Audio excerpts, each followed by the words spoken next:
संवाददाता news network में आपका हार्दिक स्वागत है। कल का दिन इंडिया के कई शहरों के लिए बारिश भरा रहा।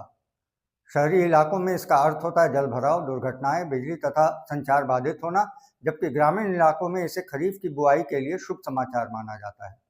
आज हम अपने प्रसारण में कल की बारिश का लेखा जोखा प्रस्तुत कर रहे हैं। पुणे के पिंपरी चिंचवड़ क्षेत्र के मोशी में स्थित वेस्ट टू एनर्जी प्लांट की एक 3 मंजिला इमारत ढह गई। भारी बारिश के बाद कचरे के ढेर के ढहने से यह दुर्घटना घटित हुई।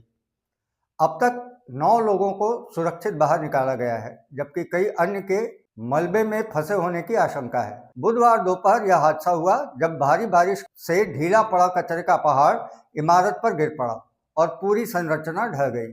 शुरुआती अनुमान के अनुसार 18 से 23 लोग मलबे में दबे थे, जिनमें से 5 लोग तुरंत बाहर निकलने में सफल रहे। एनडीआरएफ, सेना, पुलिस और दमकल विभाग की टीमें लगातार मलबा हटाकर लोगों को निकालने का प्रयास कर रही हैं। दिल्ली के सफदरजंग वेधशाला में 9 जुलाई को 72.6 मिलीमीटर बारिश दर्ज की गई, जिससे राजधानी और एनसीआर में भारी जलभराव, यातायात जाम और पेड़ गिरने जैसी घटनाएं हुई।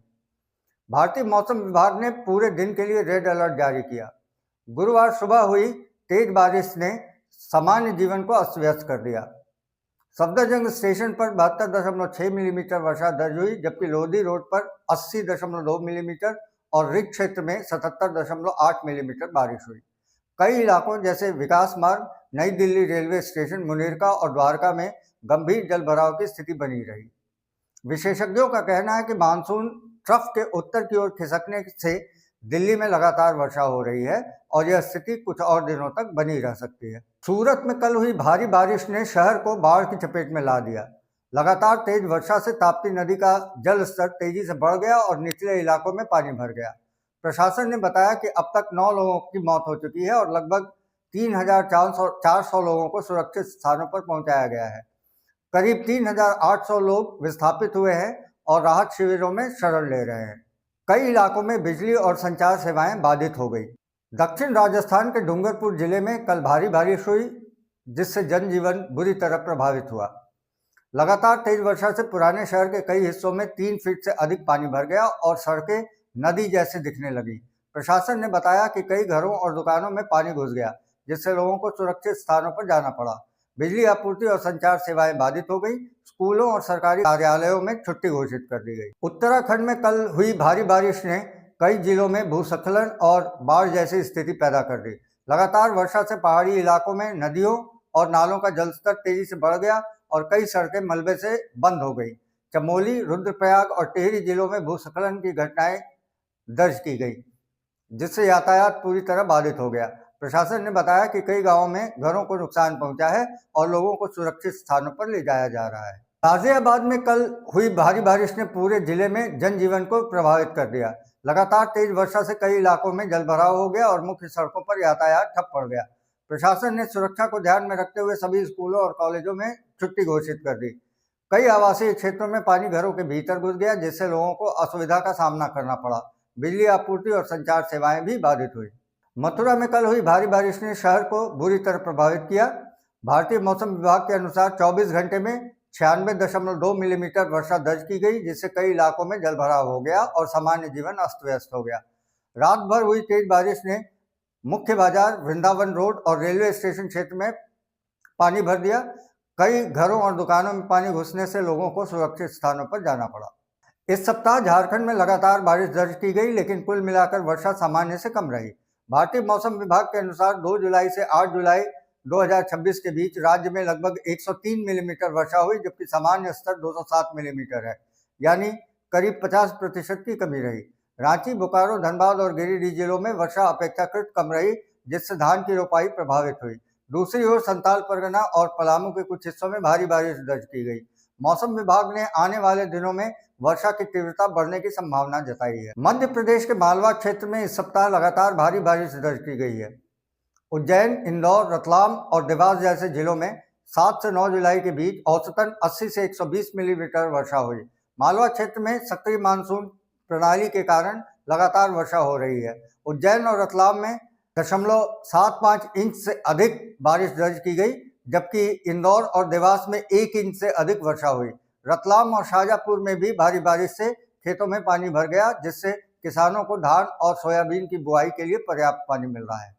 तमिलनाडु में 3 जुलाई से 9 जुलाई 2026 के बीच राज्य में औसतन 145 मिलीमीटर वर्षा हुई, जो सामान्य से लगभग 20% अधिक है। चेन्नई, कांचीपुरम और तिरुवल्लुवर जिले में लगातार बारिश से जलभराव की स्थिति बनी रही और कई सड़कों पर यातायात बाधित हुआ। मदुरै और तिरुनेलवेली में भी तेज वर्षा दर्ज की गई। मौसम विभाग ने अगले कुछ दिनों तक भारी वर्षा की संभावना जताई है। महाराष्ट्र के सतारा तथा कोल्हापुर जिलों में भी कल सामान्य से अधिक वर्षा दर्ज की गई। सतारा में 134 मिलीमीटर तथा कोल्हापुर में 154 मिलीमीटर वर्षा हुई। कोल्हापुर में पंचगंगा नदी और अन्य नालों का जलस्तर खतरे के निशान से ऊपर पहुंच गया। शहर के निचले इलाकों में पानी भर गया और कई घरों व दुकानों में पानी घुस गया। पश्चिम बंगाल में इस सप्ताह भारी बारिश दर्ज की गई, जिससे कई जिलों में जनजीवन प्रभावित हुआ। 3 जुलाई से 9 जुलाई 2026 के बीच राज्य में औसतन 162 मिलीमीटर वर्षा हुई, जो सामान्य से लगभग 15% अधिक है। कोलकाता, हावड़ा और उत्तर 24 परगना जिलों में लगातार बारिश से जलभराव की स्थिति बनी रही और यातायात बाधित हुआ। दक्षिण 24 परगना में और पूर्वी मेदिनीपुर में भी तेज वर्षा दर्ज की गई। मौसम विभाग ने अगले कुछ दिनों तक भारी वर्षा की संभावना जताई है और लोगों को सतर्क रहने की सलाह दी है। ओडिशा में इस सप्ताह मानसून की सक्रियता तेज रही और कई जिलों में भारी वर्षा दर्ज की गई। भारतीय मौसम विभाग के अनुसार 3 जुलाई से 9 जुलाई 2026 के बीच राज्य में औसतन 172 मिलीमीटर वर्षा हुई, जो सामान्य से लगभग 18% अधिक है। भुवनेश्वर, कटक, पुरी, गंजाम और कोरापुट जिलों में भारी वर्षा दर्ज की जा रही है। अगले सप्ताह मानसून की गतिविधि तेज रहने की संभावना है। बंगाल की खाड़ी के उत्तर पश्चिम हिस्से में बना निम्न दबाव क्षेत्र गहरा होकर डिप्रेशन में बदल सकता है, जिसके तटीय क्षेत्रों में अत्यधिक भारी वर्षा होगी। मौसम विभाग ने चेतावनी दी है कि हवाओं की गति 50 से 60 किलोमीटर प्रति घंटा तक पहुंच सकती है और समुद्री गतिविधियों पर असर पड़ेगा। चीन के गुआंगशी प्रांत में 9 जुलाई 2026 को आई भीषण बारिश और बाढ़ के कारण ली उलान जलाशय का बांध टूट गया, जिससे भारी तबाही हुई। टाइफून मयासाक से लगातार हुई वर्षा ने जलाशयों का जलस्तर खतरे के निशान से ऊपर पहुंचा दिया और बांध में लगभग 50 मीटर चौड़ी दरार बनने के बाद उसका हिस्सा ढह गया। इस हादसे में कम से कम 39 लोगों की मौत हुई और 9 लोग अब भी लापता बताए जा रहे हैं। लगभग 1,30,000 लोगों को सुरक्षित स्थानों पर भेजा गया, जबकि नाननिंग और आसपास के इलाकों में 55,000 से अधिक लोग प्रभावित हुए। बाढ़ ने सड़कों, रेलवे और बिजली आपूर्ति को गंभीर नुकसान पहुंचाया और कई गांव जलमग्न हो गए। इस आपदा के दौरान प्रजनन केंद्रों से सैकड़ों सांप और अन्य जानवर बाहर निकल गए, जिससे स्थानीय लोगों के लिए अतिरिक्त खतरा पैदा हुआ। थाईलैंड में 9 जुलाई 2026 को मानसून सक्रिय रहा और कई हिस्सों में भारी वर्षा दर्ज की गई। दक्षिणी और पूर्वी तटीय क्षेत्रों में बाढ़ और तेज हवाओं की घटनाएं हुई, जबकि उत्तरी और पूर्वोत्तर क्षेत्र में भी अलग अलग स्थानों पर भारी बारिश दर्ज की गई। थाई मौसम विभाग के अनुसार दक्षिण पश्चिम मानसून अंडमान सागर, थाईलैंड और खाड़ी के क्षेत्रों में मजबूत हुआ है और ऊपरी वियतनाम में निम्न दबाव का क्षेत्र बना हुआ है। इसके कारण दक्षिणी क्षेत्रों में व्यापक वर्षा हुई और उत्तर पूर्व तथा पूर्वी क्षेत्रों में कहीं कहीं भारी बारिश दर्ज की गई। अंडमान सागर और खाड़ी क्षेत्र में हवाओं की गति तेज रही, जिससे ऊपरी अंडमान सागर में लहरें 2 से 3 मीटर ऊंची और गरज चमक वाले तूफानों में 4 मीटर तक पहुंच गई। छोटे जहाज़ों को समुद्र में न जाने की सलाह दी गई है। आज के प्रसारण में इतना ही। अगले प्रसारण में फिर मिलेंगे नई खबरों के साथ। धन्यवाद।